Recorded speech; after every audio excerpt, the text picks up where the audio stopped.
السلام علیکم ورحمۃ اللہ وبرکاتہ۔ بسم اللہ الرحمن الرحیم۔ ایک معلم قرآن انتہائی نصیحت آموز واقعہ بیان کرتے ہوئے کہتے ہیں، ایک بچہ میرے پاس آیا جو مدرسہ میں داخلہ لینے کا شدید خواہش مند تھا۔ میں نے اس سے پوچھا، بچے آپ کو قرآن کا کچھ حصہ زبانی یاد ہے؟ بچے نے کہا، جی ہاں۔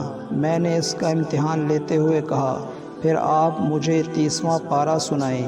اس نے مجھے 30واں پارہ زبانی سنا دیا۔ میں نے پوچھا، آپ کو سورہ ملک بھی یاد ہے؟ اس نے مجھے سورہ ملک بھی سنا دی۔ مجھے بڑا تعجب ہوا کہ اس چھوٹے سے بچے نے کم سنی کے باوجود قرآن کریم کا کچھ حصہ حفظ کیا ہوا ہے۔ میں نے اس سے سورۃ النحل سنانے کو کہا تو اسے وہ بھی یاد تھی۔ جوں جوں وہ میرے سوالات کا جواب دے رہا تھا، میری حیرانی بڑھتی جا رہی تھی۔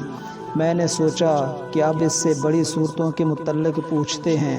میں نے کہا کہ بچے آپ کو سورۃ بقرہ بھی یاد ہے؟ اس نے کہا، ہاں۔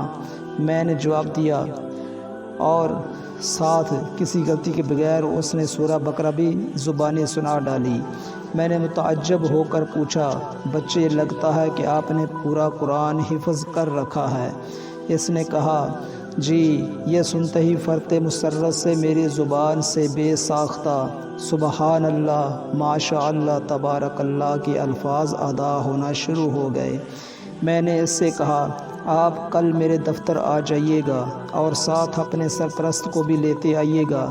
میں بچے کے جانے کے بعد حیرت و استعجاب کے سمندر میں ڈوبا رہا اور دل ہی دل میں تانے بانے بنتا رہا کہ یقیناً اس کے والد صاحب دین کے پابند، نیک سیرت اور قرآن سے شدید محبت رکھنے والے ہوں گے، جس کے نتیجے میں اس نے اپنے بچے کو اتنی چھوٹی عمر میں قرآن یاد کرا دیا ہے۔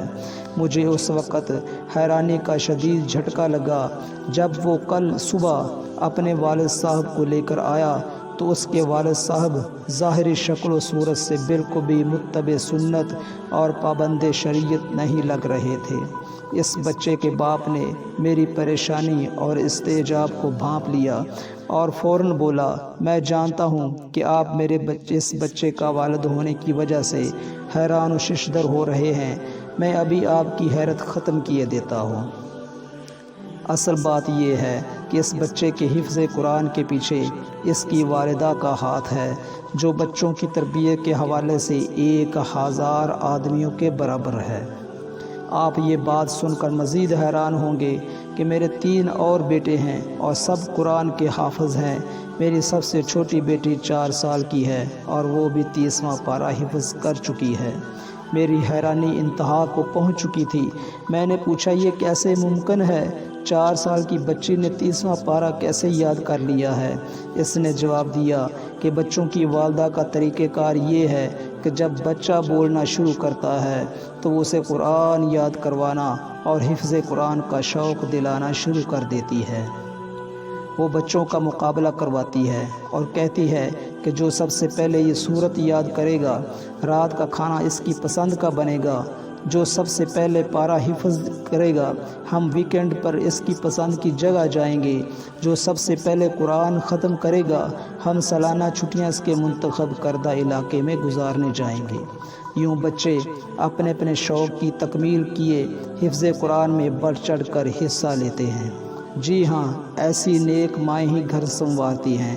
امام بخاری رحمۃ اللہ کے امیر المؤمنین فی الحدیث بننے کے پیچھے ان کی والدہ کی ہی کاوشیں تھیں۔ امام شافعی رحمۃ اللہ علیہ کے عظیم فقیہ محدث بننے کے پیچھے ان کی والدہ ماجدہ کی جہود مسودہ تھی۔ امام مالک رحمۃ اللہ علیہ کے امام دارالحجرہ کے منصب عالی پر فائز ہونے کے پیچھے ان کی والدہ محترمہ کا ہاتھ تھا۔ امام احمد بن حنبل کے امام اہل سنہ والجماعہ کا لقب حاصل کرنے کے پیچھے ان کی والدہ محترمہ کی محنتیں تھیں۔ یاد رکھیے، نیک اور صالح عورت نصف معاشرہ نہیں ہوتی بلکہ معاشرے کی بنیاد اور ستون ہوتی ہے۔ میری امت کی ماؤں کو معاشرے کو کارآمد اور دین کے نور سے آراستہ افراد فراہم کرنے کے لیے امت بڑھنے کی ضرورت ہے۔ اگر مائیں امت بڑھنے کا تہیہ کر لیں تو قوم کو بام عروج پر پہنچنے سے کوئی نہیں روک سکتا۔